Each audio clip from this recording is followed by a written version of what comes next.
return. It is also important to understand that differences will arise. You two are not, programmed the same way. I mean, Allah's not going to program us all, but you two are not necessarily come from the same background, come from the same upbringing, come from the same, teaching background, or the teachers that you saw, the asatiza that you met, the friends that you had, the relatives that you had. Both of you had different people in your surroundings, and you grew up maybe in different areas and different parts of the world, and therefore that all shapes up your individuality, and therefore there will be definitely differences. So differences will arise. There's no such thing as a perfect marriage where there are any differences between the spouses. Realistic expectations also. Here, then play that role. While we know that we will have differences, let's keep in mind, let's not go out of bounds and make things to be unrealistic. So the realistic expectations involve accepting and navigating these differences with patience and respect. So whenever you have differences that arise, instead of, let's say, turning away from it, or turning away could actually be helpful in areas, but criticizing it and rubbing in their face or using any of those things will make it bad, make it further, build a fire, for example. But if you turn away from it, or you deal with sabr and patience and compassion, why? Because Quran called upon it that you are garments of another. So with that respect, if you deal with sabr and if you deal with patience and respect, you're going to be able to navigate through differences. So sabr is the key, and compassion is the tool that should be utilized over here. So that's number one, mutual respect and understanding. Number two, in having realistic expectations from one's spouse and having a healthy relationship. Second aspect is effective communication.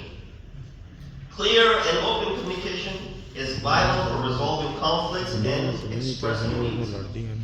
Gotta be very careful. Sometimes we say certain things, we don't mean it. Don't expect the other party to then take it as 100% and go along with it. You told me to do this, I went along with it. Well, no, I don't really mean it. You gotta be very, you shouldn't be doing it anywhere, but nonetheless, when it comes to a spousal relationship, it's got to be very clear and open. Expecting flawless communication may be unrealistic. Don't expect that always you're going to be listening to each other's commands and demands, and you're going to be fulfilling it all the time. That is, having flawless communication may not be realistic. But strive for honest and empathetic dialogue aligns with the Prophet's teaching of good treatment. When he said good treatment, the best of you is the one who treats, or the one who is best with their women, aligns with how you should go ahead and react to it. So a lot of divorces, unfortunately, that happen and take place in our societies primarily has to do with lack of communication between the spouse. Whenever the cases come up, that it is either one or the other where they did not pay heed to certain communications that was delivered to them, and one took it the wrong way, and then the rest is history because it became a snowball at the end of the day. So that's number two. I can speak a lot about this number two, but we'll leave it because we have 3 more points to go. Third, responsibility. Or the third, realistic expectation. Shared responsibility. In marriage, both partners share responsibilities. We all know this. All of those who are married, they know this. Realistic expectations involve acknowledging that while roles may differ from husband to wife, both partners should contribute to partnership's overall well-being. Now, there's no way of gauging that what I do, for example, if in a household, wife stays home or husband goes out, there's no way of gauging that what husband is doing is 80% of the work and what wife is doing is 20% of the work. Or if wife works as well and does the house chores, wife's duties become 80% and husband's become 20%. There's really no way of gauging. Like, how am I going to go ahead and put a number to my work as opposed to the work that you do, for example? There's really no realistic way of putting a number to it. Well, for example, if I go to work 9 to 5, that right away is 50% of the work, right? This is not a way of having a healthy relationship. So While the roles may differ, both partners should contribute to partnership's overall well-being. Cannot have predefined roles. And altering these predefined roles because our culture considers it wrong should be okay. If you need to alter these predefined roles that culture has mandated upon us, it should be okay. Because it's the culture at the end of the day. It's not the words of God come in the ayat of Quran and the hadith of prophets and Masumin. No.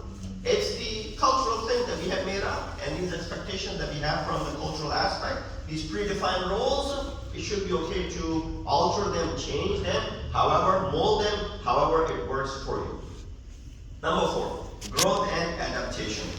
Marriage is a journey of growth and adaptation. The Quranic concept of affection and mercy implies that couples should support each other's growth and adapt to changing circumstances together. Unrealistic expectations of a static or idealized relationship can lead to dissatisfaction.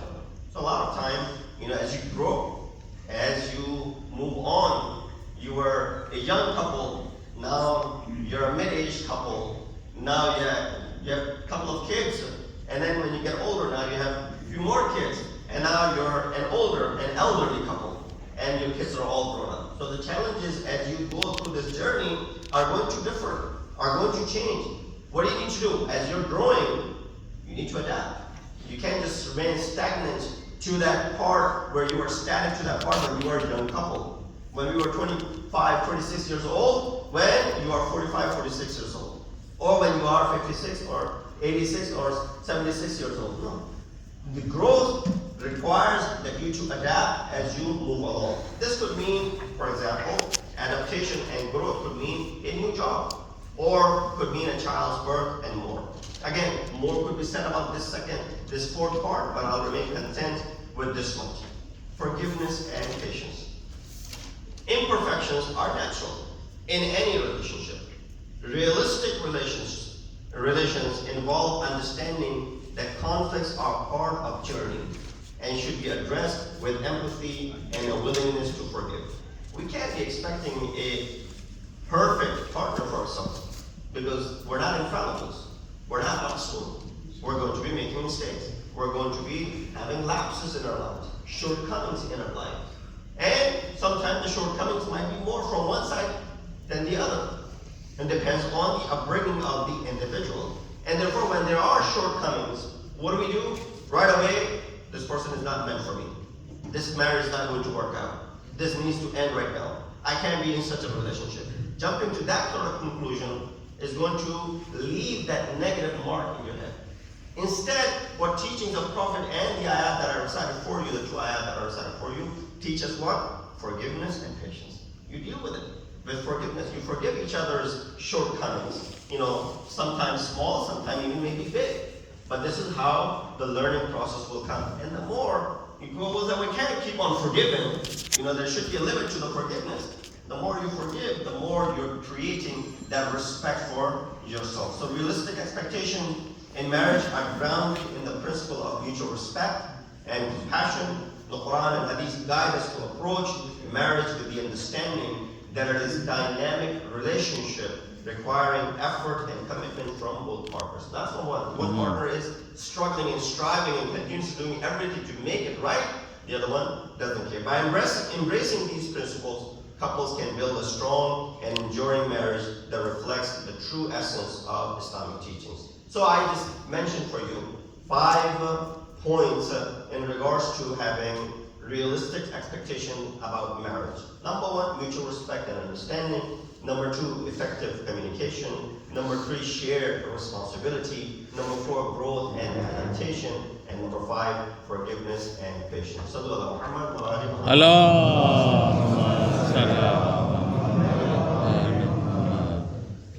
We ask Allah subhanahu wa ta'ala to give us the tawfiq and ability to be able to fulfill these things to the best of our abilities. Of course, many of these things are, something which are new to some of you, but I'm sure to many of you, these are things that you have gone through in your life and you can easily navigate them. The second part that I wanted to talk about before I move to the Arabic portion of the khutbah is, as we are now seeing going back to school after summer vacation, it can be rough. We talked briefly about it last week as well, and I wanted to give a tatimma and conclusion to that discussion that we had last week. Worrying about school assignments can lead to stress. How can you as a parent help your child manage their schoolwork and successfully avoid stress? As it is, believe it or not, a lot of stress on them. Now is the time to review a few methods to fully optimize your child's school experience, so that they feel confident heading into the new school year. I'm sure by now all the children have started going back to school, and the school year began in this week. For some it was Tuesday, for some it was yesterday. Now they're in full motion. One of the biggest causes of stress is procrastination, and we all know it. We've all been there, we've done that. Or well, actually lack of doing, right? Procrastination. Procrastination is an action of delaying or postponing something. Your child keeping up with homework, schoolwork in time can be a difficult task. And they might not be enthusiastic about it. What child is enthusiastic when they come home that you tell them, you have to go out and do your homework? You tell me a child, I'm sure there are some, but very few that are enthusiastic now. In the 8 hours in school, and I want to go ahead and do the homework as well. I want to go ahead and finish all the work as well. Last thing they want is to touch that. Remind your child that procrastinating and avoiding finishing schoolwork on time will just lead to more stress in the future, because as things pile up and as the grades fall, more and more pressure will be upon you. The easiest way to avoid procrastinating for us as well as for our kids is to help your child manage their time properly. When time management is done properly, then you'll be able to avoid all of these hurdles. Here are 4 easy suggestions you can share with your loved ones and those who are with young kids. Number 1, create a schedule that balances their hobbies and activities with their schoolwork. So go ahead and create a timetable. Go ahead and create a schedule for them. Make sure that your child feels comfortable with the schedule. Run it by them. Hazrat Ibrahim said to Ismail, "Fanzur madha tara." I saw in my dream that I'm sacrificing you. Fanzur madha tara. What is your opinion? Does he need his son's opinion over there? He's Nabi of Allah. He's been ordered by Allah subhanahu wa ta'ala to go ahead and sacrifice his son Ismail alayhi salatu wasalam. What does he do? Oh my son, fanzur literally means see what you think about it. What is your opinion about it? So make sure you run it by them so that they're comfortable with the schedule and that it is easy for them to follow. Schedules can be hard at first, but once your child gets used to it, managing schoolwork will be a lot easier.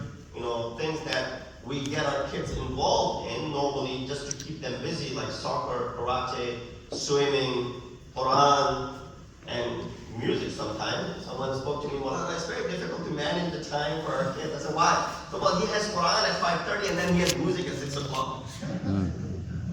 I said, drop one of the two. I didn't say which one, I said, drop one of the two. And they were very, okay about it.